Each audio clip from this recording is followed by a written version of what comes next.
Hello everyone. आज का हमारा सवाल है, in which of the following molecules और ions BF3NO2- NH2- and H2O the central atom is sp2 hybridisation. आपको बताना है कि इसमें से किस किस मॉलिक्यूल के पास सेंट्रल एटम में sp2 हाइब्रिडेशन होगा। चार ऑप्शंस दिए गए हैं, तो सबसे पहला काम चारों का हम निकाल लेते हैं हाइब्रिडेशन, फिर बता देंगे हाइब्रिडेशन sp2 कहाँ कहाँ आएगा। तो सबसे पहले यहाँ पे हाइब्रिडेशन निकालने से पहले आपको इलेक्ट्रॉन पेयर का कैलकुलेशन करने आना चाहिए। इलेक्ट्रॉन पेयर कैसे निकालते हो, तो मैं फॉर्मूला बता देता हूँ। Valence electron on central atom, central atom पहचानना बहुत जरूरी है, उसके ऊपर कितने वैलेंस इलेक्ट्रॉन है, प्लस अदर एटम। यहाँ पे ध्यान रखेंगे अदर एटम में ऑक्सीजन को नहीं लेना है, इसलिए माइनस ओ कर देते हैं। ये माइनस का मतलब ऑक्सीजन काउंट नहीं करना। अब प्लस माइनस चार्जेस, ये प्लस माइनस में ध्यान रखेंगे, यदि कोई पॉजिटिवली चार्ज स्पीसीज है तो माइनस साइन यूज करेंगे, कोई नेगेटिव आयन है तो उसके लिए प्लस यूज करेंगे, अपोजिट वाला यूज करते हैं, होल डिवाइडेड बाई टू। ये वैल्यू यदि 2 आया इलेक्ट्रॉन पेयर का निकल कर तो हाइब्रिडेशन sp हो जाएगा, 3 आया sp2, 4 आया sp3, इस तरह से। ठीक है, तो एक एक करके हम लोग चारों का निकाल लेते हैं। सबसे पहला है BF3।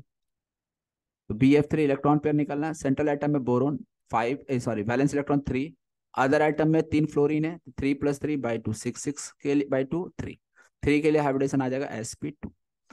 NO2- की बात करते हैं, इलेक्ट्रॉन पेयर। तो सेंट्रल एटम के पास वैलेंस इलेक्ट्रॉन नाइट्रोजन है तो 5, अदर एटम में ऑक्सीजन है 2, लेकिन इसको हम काउंट नहीं करेंगे, याद रखेंगे, ठीक है ना। अदर एटम में ऑक्सीजन को काउंट नहीं करता। माइनस चार्ज के लिए +1, याद रखिएगा, चार्जेस जो भी रहेगा उसको अपोजिट हम लोग ऐड करते हैं, माइनस है तो प्लस, प्लस होता तो माइनस यूज करते हैं, बाई टू। तो ये 3 आ जाएगा, 3 के लिए अगेन हाइब्रिडेशन sp2 रह जाएगा।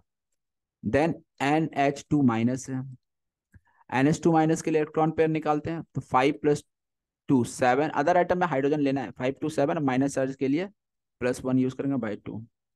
तो ये 7, ये 4 आ गया, 4 के लिए हाइब्रिडेशन क्या आ जाएगा sp3। ठीक है, NH2- का sp3। और एक लास्ट है H2O। तो H2O का इलेक्ट्रॉन पेयर निकालते हैं। सेंट्रल एटम कौन हो जाएगा, ऑक्सीजन, जिसके पास वैलेंस इलेक्ट्रॉन 6, अदर एटम में हाइड्रोजन 2 है तो काउंट होगा बाई टू। तो ये आया 4 के लिए हाइब्रिडेशन आ जाएगा sp3। तो यहाँ पे आपको बताना क्या था, सेंट्रल एटम का sp2 हाइब्रिडेशन कहाँ कहाँ आ रहा है, सॉरी, sp2 आ रहा BF3 और NO2-। BF3 and NO2-, option कौन सा सही दिख रहा है, ऑप्शन डी। तो इसलिए इस सवाल का सही जवाब हो जाएगा option D. Hope you understand this question. Thank you for watching video.